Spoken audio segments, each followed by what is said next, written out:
Hello, students!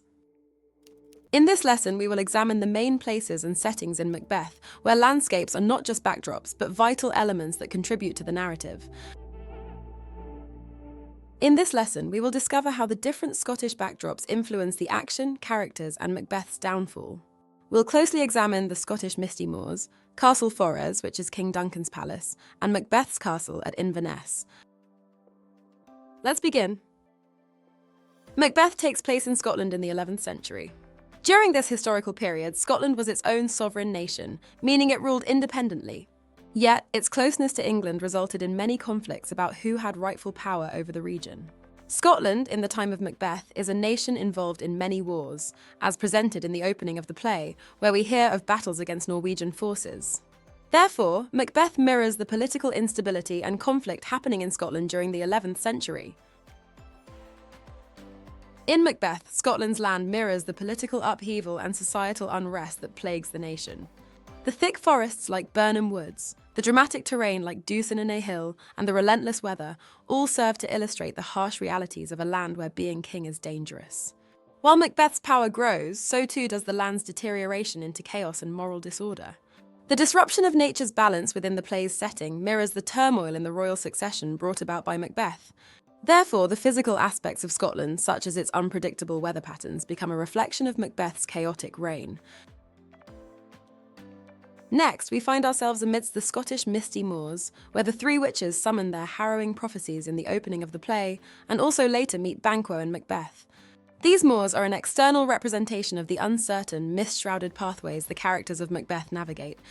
The misty moors serve as a liminal space, meaning that they function as an intermediary, or in-between space, as they are not strictly part of the civilized human world, nor are they entirely within the realm of the supernatural.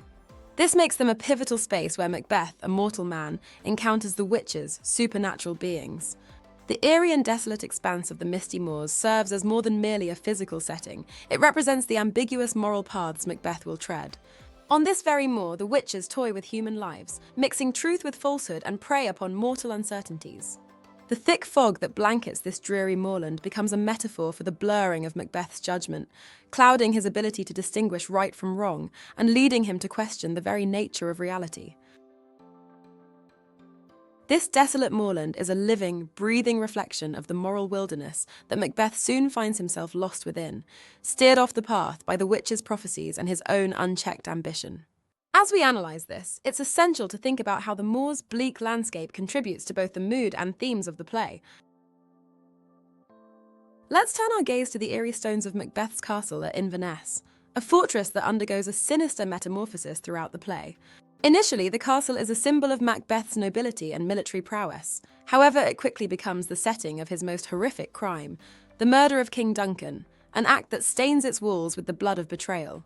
As the narrative unfolds, the once majestic castle mirrors Macbeth's inner demons, becoming a labyrinthine prison where Macbeth wrestles with guilt and fear.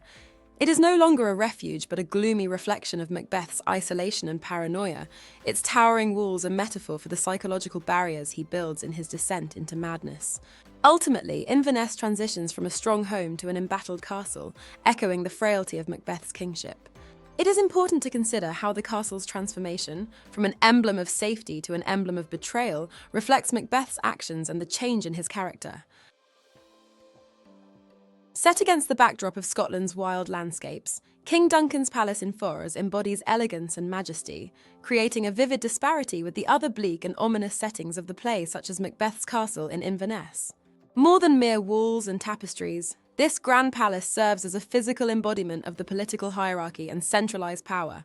Forres is the epicenter of King Duncan's realm, a hub for the nobility where alliances are formed and the king's kindness extends to others. Unknowingly, within this very atmosphere of courtly grandness, the seeds of ambition are sown in Macbeth's heart as he has pronounced the Thane of Cawdor, an honorific act that ignites a fateful hunger in Macbeth for ascension.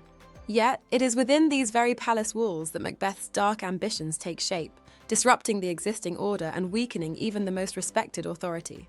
Therefore, the palace acts as a symbol of the king's firm dignity, but also the fragility of the peace within its boundaries, which can easily be shattered by those who misuse their power.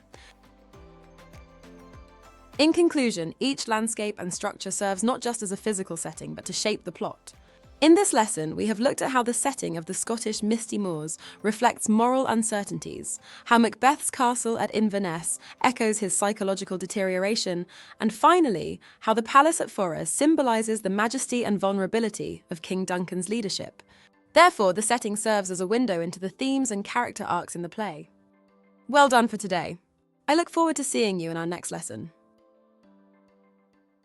Watch the rest of the GCSE English Literature course at Sophos Education.